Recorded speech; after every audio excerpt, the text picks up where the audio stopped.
आगामी कार्यक्रम प्रायोजित किया है जॉयस मायर मिनिस्ट्रीज के मित्रों और सहयोगियों ने।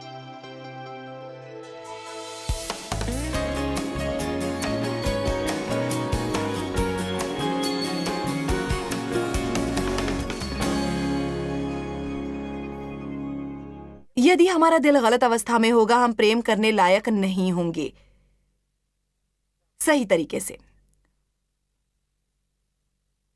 और मसीहियों के तौर पर हमें समझना है कि सबसे महत्वपूर्ण काम जो हमें करना सीखना है यह है कि अपने प्रभु, अपने परमेश्वर को अपने पूरे मन, अपने पूरे दिल, अपने पूरे आत्मा से प्रेम कर और अपनी पूरी शक्ति के साथ प्रेम कर और अपने पड़ोसी को अपने जितना प्रेम कर। यीशु ने कहा यह सबसे महत्वपूर्ण आज्ञा है। उन्होंने कहा एक नया हुक्म है तुम्हें देता हूं, सभी नियमों और नबियों की शिक्षाओं का यह सारांश है कि यदि तुम एक दूसरे से वैसे प्रेम करोगे जैसे मैं तुमसे करता हूं, इससे लोग जानेंगे कि तुम मेरे चेले हो। दुनिया भर में प्रेम की क्रांति लाए बगैर हम दुनिया में बहाली नहीं ला सकते, कभी भी नहीं ला सकते। यह मुमकिन नहीं होगा। और प्रेम का अर्थ है देना और बलिदान, सेवा और मदद करना और आज्ञा पालन और अन्य लोगों की उससे ज्यादा परवाह करना जितना अपने आप की करते हैं। यह काम शरीर के लिए आसान नहीं होता, पर यह शानदार संतोषजनक जीवन होता है आत्मा में। परंतु यदि आपका दिल कठोर हो या उसमें से कोई अवस्था हो जिसके बारे में हम इस सप्ताह बात करने वाले हैं, यदि आपका दिल आतंक है और पाखंडी है और आप लोगों से नहीं कर सकते, आप किसी से प्रेम करेंगे यदि उन्हें आंकने में व्यस्त रहेंगे, सो दिल की कोई भी अवस्था हो, यदि आपके दिल में कड़वाहट और क्रोध हो, आप किसी से प्रेम कैसे करेंगे? यदि आप क्रोधित होंगे कि आपके पास वो नहीं है जो उसके पास है, या आप वो नहीं कर सकते जो वो कर सकते हैं, या आप इस बात से क्रोधित हैं कि उनका जीवन आपके जीवन से ज्यादा आराम दे रहा है, यह गलत बात है। यदि बात लालसा की हो और आपको कई चीजों की लालसा हो और आप सोचते हैं आप उनके बगैर प्रसन्न नहीं रह सकते, ये दिल की गलत अवस्था होती है और ये आपको अपने आप में ही बांधे रखेगी।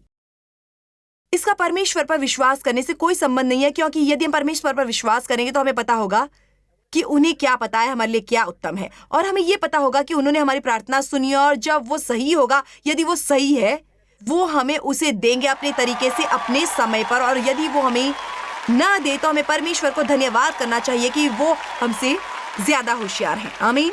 मैं दुखी रहकर अपने और दिन व्यर्थ नहीं करना चाहती केवल इसलिए कि मेरे पास वो नहीं जो मुझे चाहिए, या क्योंकि किसी और के पास वो है जो मैं चाहती हूं। चलिए अब मैं उससे बेहतर प्रचार करी हूं जितना आप दिखा रहे हैं।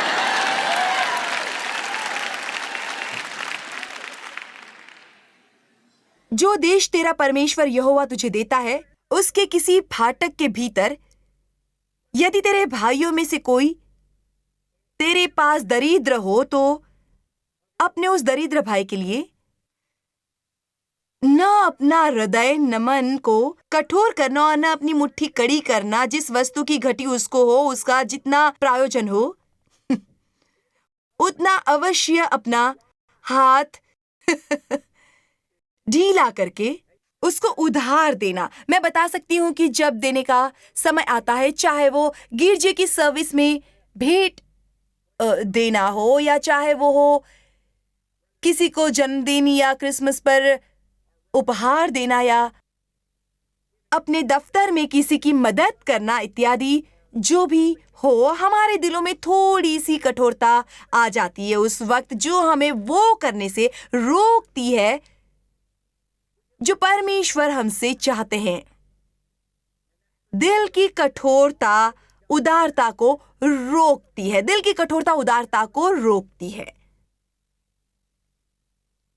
आमीन। और उदारता सबसे मनोहर चीजों में से है जो किसी व्यक्ति के जीवन में कार्यशील हो सकती है। यदि आप एक उदार मनुष्य हैं, आप परमेश्वर को मनोहर लगते हैं, वो इसे अच्छा मानते हैं, और जब आप सही उद्देश्य से देते हैं, आप किसी अन्य मौके से ज्यादा परमेश्वर की तरह होते हैं, क्योंकि परमेश्वर ने जगत से इतना प्रेम किया है कि उन्होंने दिया और अपना सर्वोत्तम दिया। आमीन। इसलिए वो सब बातें जो लोगों के मनों में आती है चढ़ाव के समय गिरजे में, वो शैतान से आती है। चढ़ावा देते समय विचार आता है, एक और प्रचारक तुम्हारे पैसे हथियाना चाहता है। वो शैतान की आपके दिल को कठोर बनाने की कोशिश होती है। थोड़ी छानबीन कीजिए, पता लगाइए कौन विश्वास के लायक है। पता लगाइए कौन नियमित रूप से आपके पैसे द्वारा लोगों की मदद करता है। जानकारी रखिए आपके गिरजे में क्या हो रहा है। ऐसे गिरजे में पैसे मत दीजिए जो लोगों की मदद नहीं करते। पूरा आश्वस्त होने के बाद आपको देना चाहिए। हम कई मिशन को, गरीबों और ऐसी बहुत सी सेवकाइयों को दे सकते हैं जो दुनिया की मदद करती है। गिरजे से ये अपेक्षा नहीं होती कि वो अपने तक सीमित रखकर केवल अपना भला करे।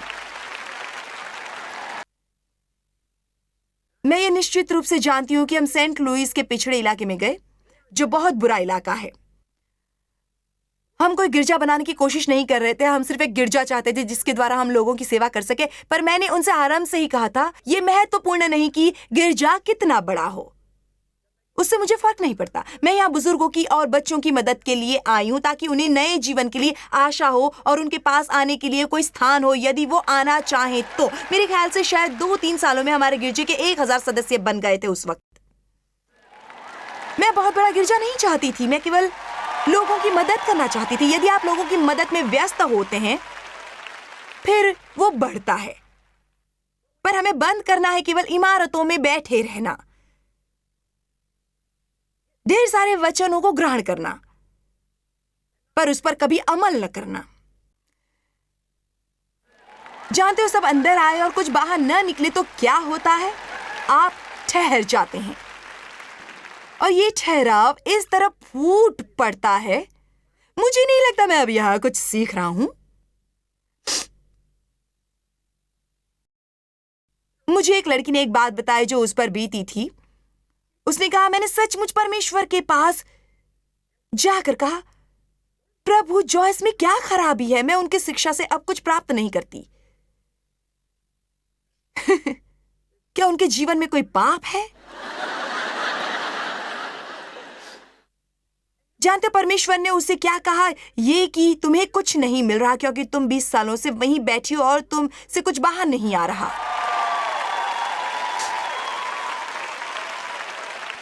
उन्होंने कहा, इस साल तुम जब उनकी कॉन्फ्रेंस में जाना, क्योंकि वो हमारी एक विशेष सभा में आती है जो हर साल होती है। वो उसका 20वां साल नहीं था।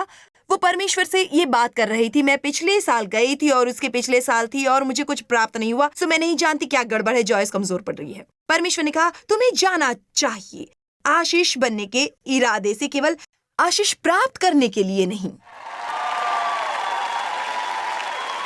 जब सब अंदर आता है और बाहर नहीं बहता, एक ठहराव आता है। मसीह होना केवल ये नहीं कि हर सप्ताह कहीं बीच पर जाकर बैठो या अपनी बाइबल को रंगो।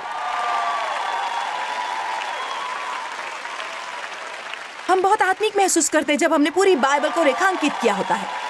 मुझे पता है, हम आशा करते हैं कि हमारे साथ बैठा व्यक्ति देखे कि हमने कितने आत्मिक काम किए हैं।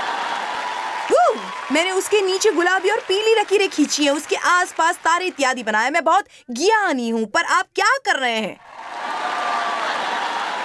क्या इतने ज्ञानी है कि और ज्यादा ज्ञान की जरूरत नहीं? आपको यह समझने के लिए बाइबल का और कितना अध्ययन करना होगा। आमीन। उनका कहना है, आपका यह फर्ज है कि जब आप देखेंगे किसी को जरूरत है, अपने दिलों को कठोर मत कीजिए, खुले हाथों से उन्हें दीजिए। ऐसा मत करें कि सबसे छोटी चीज जो मिले वो निकालें, ताकि आपके साथ बैठा व्यक्ति ये ना सोचे कि आपने नहीं दिया है। खैर, मैं जारी रखूंगी।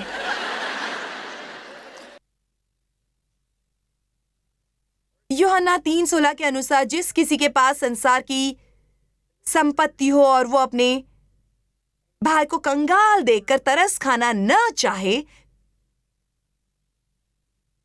तो उसमें परमेश्वर का प्रेम क्यों कर बना रह सकता है? हमारे दिल कठोर क्यों बनते हैं? मुझे विश्वास है कि इसका कारण शोषण होता है। मेरे पिता ने बचपन में मेरा यौन शोषण किया था, इसलिए मेरा दिल कठोर था। मैं और चोट नहीं खाना चाहती थी, इसलिए मेरा दिल सचमुच कठोर था। मेरे विचार से लोगों के दिल कठोर बनते हैं निराशाओं से, भरोसा और विश्वास करने से, चाहे वो परमेश्वर पर होता है या लोगों पर, और कई बार दोनों पर, और फिर निराश होना, फिर और फिर और फिर से। मैं कल्पना कर सकती हूं कि दुनिया में सबसे दर्दनाक होता है लोगों से निराश होना, लोगों का ऐसा करना जिससे आपको धक्का लगे, जिसके बारे में आपने कभी सोचा न हो, उसका आपको निराश करना, या जरूरत पड़ने पर आपका साथ न देना। आपके जीवन पर उसका साथ दिया होता है और पहली बार आपको जरूरत पड़ने पर वो आपका साथ नहीं देते। ये बात बहुत दर्दनाक होती है हमारे लिए। या आप सोचते हैं कि कोई व्यक्ति अच्छा है, फिर आपको पता चलता है कि असल में वो व्यक्ति बिल्कुल वैसा नहीं है, चाहे ये पत्नी हो या धोखा देने वाला पति हो, या पति को धोखा देने वाली पत्नी हो, या वो आपके बच्चे हो, या आपसे झूठ बोल रहे हो, चाहे जो भी हो, ये बातें हमारे लिए बहुत दर्दनाक होती है। मैं चाहती हूं जब आप ध्यान से सुनिए जो मैं कहने वाली हूं, हमें सब लोगों को उसकी सजा नहीं देनी है जो 2-3 लोगों ने हमारे साथ किया होता है, क्योंकि ये बिल्कुल सही नहीं होता और ये हमें कैद में रखता है। क्योंकि जब हम दूसरों को बाहर रखते हैं तो अपने को अंदर कैद करते हैं। ये नाइंसाफी होती है कि हम उन लोगों को सजा देते हैं जिनका उनसे कुछ लेना देना नहीं। जब आपके दिल कठोर होते हैं, आप प्रेम नहीं कर सकते। देव के साथ विवाह के समय मेरा दिल कठोर था। मेरा एक विवाह असफल हुआ था जिसने मेरे साथ दुर्व्यवहार किया था। वो व्यक्ति बोगस चेक्स देता था, जो मिलता उसे चुरा लेता था, अन्य स्त्रियों के साथ घूमता था और कोई काम नहीं करता था। मैंने 18 साल तक शोषण सहन किया था और मैं सच कहती हूँ कि जब मैं डेव को मिली, ये अच्छी बात थी कि वो फिर से जन्मे पवित्र आत्मा का बपतिस्मा लिए हुए थे। वो बेचारे नहीं जानते थे उन्हें क्या मिल रहा है। उन्होंने प्रार्थना की कि उन्हें जैसी पत्नी मिले जिसे वो सहन कर सके। आप सावधान रहें कि कैसे प्रार्थना करते हैं। मैं सच कहती हूँ मेरा दिल कठोर था और कठोर दिल होने पर आप प्रेम नहीं कर सकते। आप समझ रहे हैं ना मैं क्या कह रही हूँ? आपको प्रेम स्वीकार करना भी नहीं आता सही तरह से। जब आपका दिल कठोर होता है, आप सोचते हैं आप अपनी रक्षा कर रहे हैं, पर यह सच नहीं होता। आप अपने को और ज्यादा दुखी कर रहे होते हैं, अन्य लोगों को दुखी कर रहे होते हैं और कहते हैं परमेश्वर भला करे, मैं आइंदा चोट नहीं खाऊंगा, पर आप पहले ही अपने को चोट पहुंचाते हैं।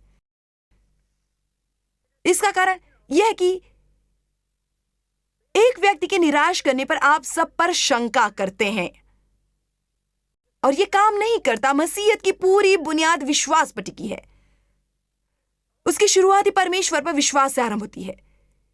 इसलिए हम ये नहीं कह सकते मुझे परमेश्वर पर विश्वास है, लोगों पर नहीं। परमेश्वर से प्रेम है, पर लोगों से प्रेम नहीं है। परमेश्वर चाहते हैं कि वो जो हमें दे, हमें उससे अन्य लोगों की ओर बहकर देना चाहिए। इसलिए आपको फैसला करना होगा कि आपके साथ अतीत में चाहे जो भी हुआ हो, आप कठोर दिल के साथ नहीं जिएंगे। आप इस शंका के साथ नहीं जिएंगे कि सब आपको धोखा देने वाले हैं, आपको पता नहीं होता कोई क्या करने वाला है। और सच ये है कि आपको शायद चोट पहुंचेगी। मैं यहां खड़े होकर ये नहीं कहूंगी कि नहीं पहुंचेगी, पर शुभ समाचार यह है कि आपके अंदर स्वस्थ करने वाला रहता है। इसलिए आप आशा के बगैर नहीं होते। मुझे दुनिया के लोगों के लिए दुख होता है जिन्हें दुख होता है और वो स्वस्थकर्ता को नहीं जानते। जिस पल हमें चोट पहुंचे, हम आराम देने वाले के पास भाग सकते हैं। यीशु ने कहा तुम्हारे लिए अच्छा होगा कि मैं चला जाऊं, क्योंकि मैं आराम देने वालों को भेजूंगा। हमारे अंदर आराम देने वाला रहता है जो है पवित्र आत्मा। जी हाँ, और मैं कठोरता और निर्दयता से कैद रहकर लोगों के साथ दुर्व्यवहार करती नहीं फिरूंगी। हाँ, मैं कठोरता और निर्दयता से कैद रहकर लोगों के साथ दुर्व्यवहार नहीं करती फिरूंगी, क्योंकि मेरे आत्मा में कठोरता है। आंसुओं की बात करते हैं, क्या वो कोमल दिल वाले होते हैं जो रोते हैं? यदि कोई रोए नहीं तो क्या वो पत्थर दिल होता है? ये जरूरी नहीं। मैं आसानी से नहीं रोती और मुझे लोगों की मदद करना अच्छा लगता है। मुझे पहले आसानी से रोना आ जाता था और मैं सांप की जैसी जहरीली थी। आमीन। मैं नहीं जानती कि मैं अब पहले जितनी आसानी से क्यों नहीं रोती। शायद इसका कारण था मेरे शरीर में आए परिवर्तन। हम हर चीज को बहुत आत्मिक बना देते हैं। मैं सचमुच तब से उतना नहीं रोती जब से मेरे शरीर में बदलाव आया है। कह नहीं सकते, शायद उसमें से कुछ ज्यादा रोने लगी होगी। इसलिए जरूरी नहीं कि रोने वाले व्यक्तियों के दिल कोमल हो, ये जरूरी है कि आप किसी की मदद के लिए क्या करते हैं। आमीन। यीशु का दिल करुणा से पिघल जाता था। वो रोते थे, पर यूं ही रोते नहीं थे, पर दया से उनका दिल पसीज जाता था, और उसी से हमारा भी पसीजना चाहिए। कलीसियों को पसीजने की जरूरत है। मैं इस सप्ताह को प्रभावित करना चाहती हूँ। प्यारी बहनों, मैं आपको इस साल स्त्रियों की सभा में आने की चुनौती देती हूँ। देखिए, मैं अकेली क्रांति नहीं ला सकती, मुझे मदद चाहिए। बाइबल में बहुत कुछ लिखा है करुणा के बारे में, और कई बार लिखा है कोमल बनो, संवेदनशील बनो, कोमल बनो। यशायाह 53 में यीशु के बारे में यह लिखा है कि एक कोमल अंकुर की तरह वो बड़े हुए प्रभु के सम्मुख। मुझे विचार आया, ये कितना प्यारा है ना, कैक्टस की तरह नहीं, पर धरती से फूटे कोमल अंकुर की तरह। देखिए, आपको नागफनी जैसे नहीं बनना। आपको जल्द क्रोधित नहीं होना चाहिए।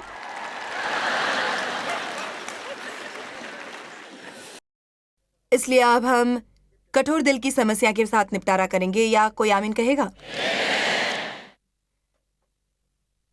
दिल की दूसरी अवस्था जिसके बारे में हम बात कर रहे हैं, दुष्ट विश्वास न करने वाला दिल। ये सुनकर आप चाहेंगे कि मैं दुष्ट शब्द न बोलूं, पर मैं एक मजेदार बात बताती हूं कि पवित्र आत्मा ने यह कहा है कि विश्वास न करने वाले दिल को परमेश्वर दुष्ट दिल समझते हैं। क्योंकि वो चाहते हैं कि हम विश्वास करें। उनके पास आने वालों को विश्वास करना चाहिए कि वो हैं।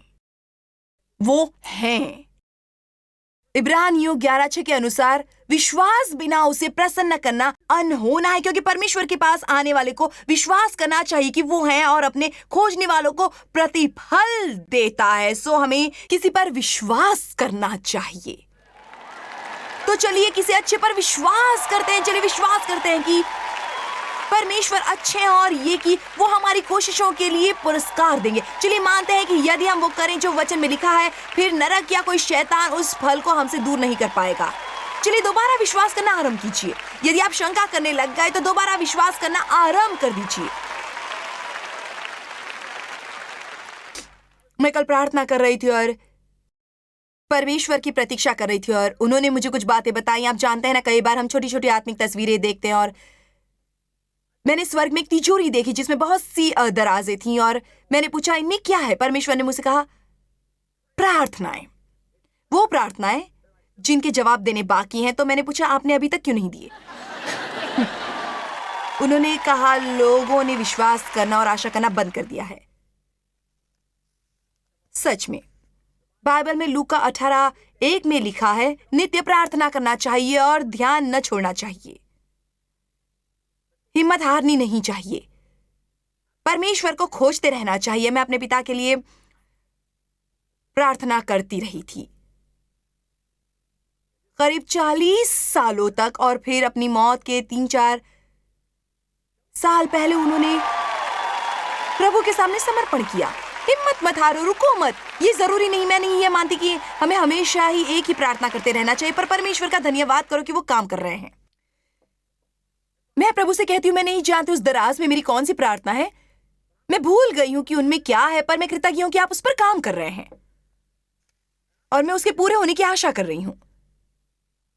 आज फिर से मैं अपेक्षा के बारे में सोच रही थी, क्योंकि परमेश्वर मुझे अक्सर अपेक्षाओं के बारे में याद कराते हैं, क्योंकि परमेश्वर वो परमेश्वर है जो चाहते हैं हम उनसे अपेक्षा करें। बाइबल में लिखा है परमेश्वर की प्रतीक्षा करो, यानी राह देखो, लालायित रहो और उनसे वो करने की अपेक्षा करो जो करने का उन्होंने वादा किया है। विश्वास में अपेक्षा होती है। यदि मुझे विश्वास हो कि आप खाने के लिए आ रहे हैं, फिर मैं राह देखूंगी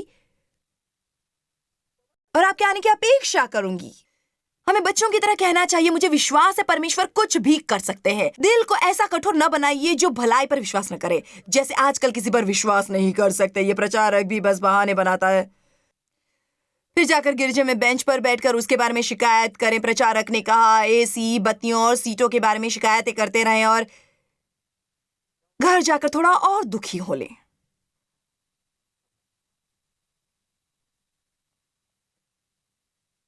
हम जितना ज्यादा विश्वास करेंगे, हमारे दिल उतने ही ज्यादा कोमल होंगे। मत्ती 18:2-4 के अनुसार हमें उनके पास जाना चाहिए, एक छोटे बच्चे की तरह। इस पर उसने एक बालक को पास बुलाकर उसे उनके बीच में खड़ा किया और कहा, मैं तुमसे सच कहता हूं, यदि तुम न फिरो, बदलोगे, पीछे नहीं मुड़ोगे और बालकों के समान बनो। देखिए विस्तारित में बालक का किस तरह बखान किया गया है। विश्वासी, विनम्र, प्रेम और क्षमा करने वाला, तो स्वर्ग के राज्य में प्रवेश करने नहीं पाओगे। बच्चे हर चीज पर विश्वास करते हैं। हम उन्हें ना समझ कहते हैं, पर दरअसल वो ना समझ नहीं विश्वासी हैं। उन्हें अभी शंका करना नहीं सिखाया गया होता है। मैं जानती हूं आजकल परिस्थितियां अच्छी नहीं है और मैं ये नहीं कह रही कि हमें सावधान नहीं रहना चाहिए, हमें सावधान रहना चाहिए, पर पहचानना भी चाहिए। पर एक संतुलन होना बहुत जरूरी है उस सब के बीच, और शंकालु बनने, अविश्वासी और पत्थर दिल होने में। मेरे विचार से हम सबको कोशिश करके ढूंढना है वो संतुलन। मेरे विचार से इतना धोखा और दुष्टता हमने पहले कभी नहीं देखी। उसके अलावा बहुत सी निराशाजनक, चौंकाने वाली, घिनौनी बातें। जब भी हमें चोट लगती है, हमें ये कहने का प्रलोभन जरूर होता है कि बहुत हुआ, मैं आइंदा किसी पर विश्वास नहीं करूंगा।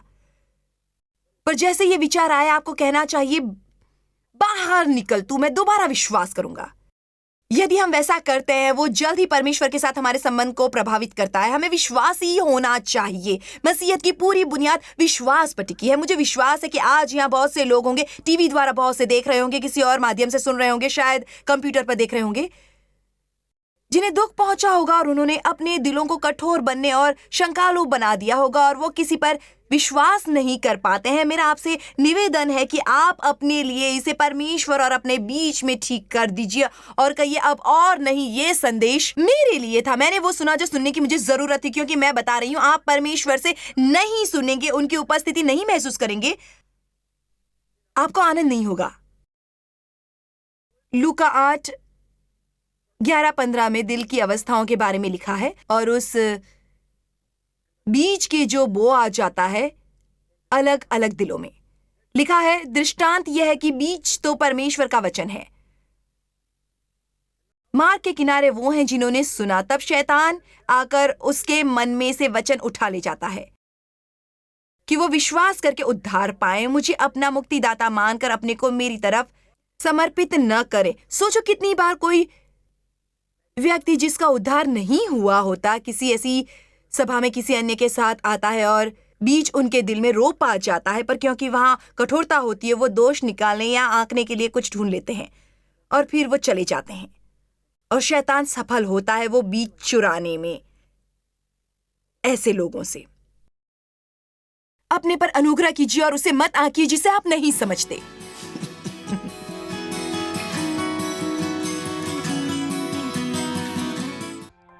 जॉयस मायर मिनिस्ट्रीज में आप हमारे लिए बहुत ही कीमती हैं, जितना कि आप जानते हैं। हम आपकी सराहना करते हैं और इस सेविकाई को दुनिया भर में संभव बनाने के लिए हम अपने दोस्तों और सहभागियों को धन्यवाद देते हैं। हम साथ मिलकर भूखों को खाना खिलाते हैं, गरीबों को कपड़े देते हैं और कई देशों में सुसमाचार बांटते हैं। अपना प्रार्थना निवेदन भेजने के लिए कृपया आज ही संपर्क कीजिए joycemeyer.org पर। हमारे स्रोतों के बारे में और भी जानिए। जॉयस की सभाओं की सूची देखिए हमारे साथ सहभागी बनने के लिए, क्योंकि हम दुनिया भर में मसीह के प्रेम को बांटते हैं। इसका खर्च उठाया है जॉयस मायर मिनिस्ट्रीज के मित्रों और सहयोगियों ने।